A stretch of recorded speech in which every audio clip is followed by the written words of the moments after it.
ఆదిత్యుడు అంటే ఎవరో కాదు, సూర్యనారాయణమూర్తి. కశ్యప ప్రజాపతికి 2 భార్యలు, దితి అదితి. దేవతలందరూ కూడా అదితి యొక్క సంతానం. రాక్షసులు దైత్యులందరూ కూడా దితి యొక్క సంతానం.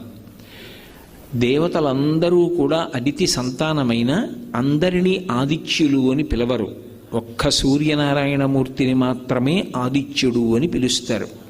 అంటే కడుపారనివ్వాని కన్న తల్లి అని ఇంతమంది బిడ్డల్ని కన్నా సూర్యనారాయణమూర్తి తీసుకొచ్చినంత గౌరవాన్ని, ఆయన లోకహితం కోసం పడేటటువంటి శ్రమని ఇతరమైనటువంటి దేవతాస్వరూపములు ఏవీ కూడా చూపించినటువంటి కారణం చేత తల్లి అదితి తన పేరు చేత పిలవబడడానికి ఒక్క సూర్యనారాయణమూర్తి విషయంలోనే ఎక్కువ ప్రీతి చూపించింది.